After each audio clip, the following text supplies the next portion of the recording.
ಜೊತೆ ಅವರ ಒಂದು ಆಕ್ಟಿಂಗ್ ಆಗಿರ್ಬೋದು, ನಿಮಗೆ ಏನು ಅನಿಸ್ತು ಒಂದು ವರ್ಷದ ನಂತರ ಸಿನಿಮಾ ರಿಲೀಸ್ ಆಗಿದೆ? ಅಣ್ಣನ ಸಿನಿಮಾ ಮಾತ್ರ ಅಲ್ಲ, ನಾನು ಎಲ್ಲ ಕನ್ನಡ ಸಿನಿಮಾಗಳ ಅಭಿಮಾನಿ. ಎಷ್ಟೇ ಬ್ಯುಸಿ ಇದ್ರೂ ಎಲ್ಲ ಸಿನಿಮಾಗಳನ್ನ ನೋಡ್ತೀನಿ. ಆ ಥರದಲ್ಲಿ ಹೇಳೋದಾದರೆ ಈ ಸಿನಿಮಾಗೆ ಅಣ್ಣ ಒಬ್ಬನೇ ಹೀರೋ ಅಲ್ಲ, ಸಿಕ್ಕಾಪಟ್ಟೆ ಜನ ಹೀರೋ ಇದ್ದಾರೆ ಈ ಸಿನಿಮಾಗೆ. ಡೈರೆಕ್ಟ್ರು ತುಂಬ ಚೆನ್ನಾಗಿ ಹ್ಯಾಂಡಲ್ ಮಾಡಿದ್ದಾರೆ.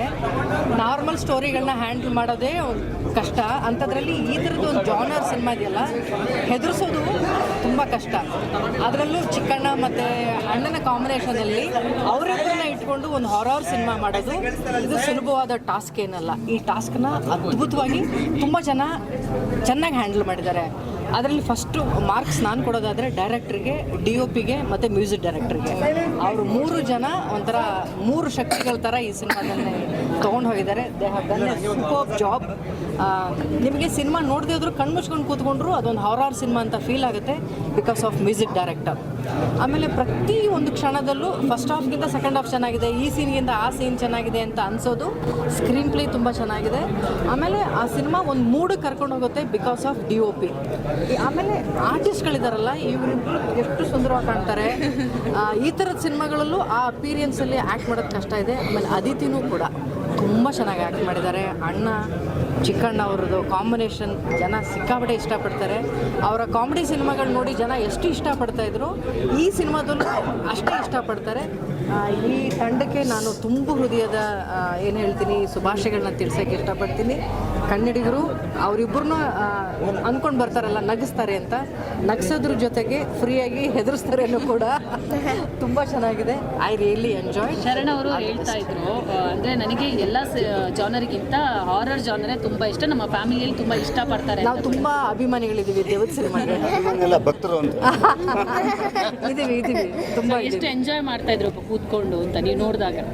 ಸಿಕ್ಕಾಪಟ್ಟೆ. ಯೂಶ್ವಲಿ ನಾವು ಮನೇಲಿ ಡಾಕ್ಯುಮೆಂಟ್ರಿಗಳನ್ನೆಲ್ಲ ನೋಡ್ತೀವಿ, ಅಷ್ಟು ಅಭಿಮಾನಿಗಳು ನಾವು ಹಾಂಟೆಡ್ ಸಿನಿಮಾಗಳನ್ನ ನೋಡೋದು. ನಾನು ಅಷ್ಟೋ ಸಲ ಹೇಳ್ತೀನಿ, IMDb ರೇಟಿಂಗು ಎಲ್ಲ ಮುಗ್ದೋಗಿ 3.5 ಇವನು.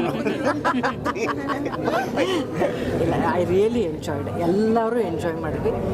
ಅಫ್ಕೋರ್ಸ್ ನೀವು ನೋಡಿರೋರು ತುಂಬ ಜನನೂ ಎಂಜಾಯ್ ಮಾಡಿರ್ತೀರ ಅಂತ ಅಂದ್ಕೊಳ್ತೀನಿ.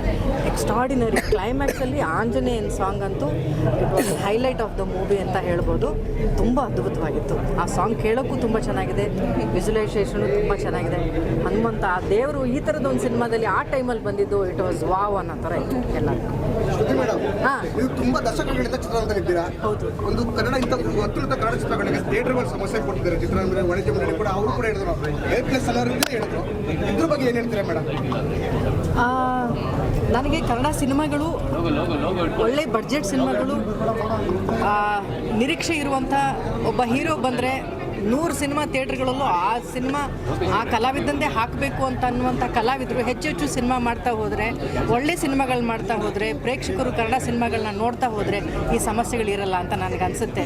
ಇವಾಗ ಈ ಸಿನಿಮಾ ರಿಲೀಸ್ ಆಗಿದೆ, ಮೌತ್ ಟಾಕಲ್ಲಿ ಸಿನಿಮಾ ಬಗ್ಗೆ ಒಳ್ಳೆ ಅಭಿಪ್ರಾಯಗಳು ಬಂದರೆ ಸಹಜವಾಗಿಯೇ ನಿರ್ಮಾಪಕರು 1 ಥಿಯೇಟ್ರಲ್ಲ 2 ಥಿಯೇಟ್ರಲ್ಲ ಥಿಯೇಟ್ರ್ಗಳು ಹೆಚ್ಚು ಮಾಡ್ತಾನೆ ಹೋಗ್ತಾರೆ.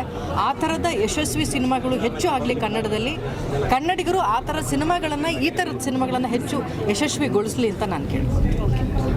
Okay, all the best. SSTV cinema ಜಗತ್ತಿನ ಕ್ಷಣ ಕ್ಷಣದ ಸುದ್ದಿಯೊಂದಿಗೆ.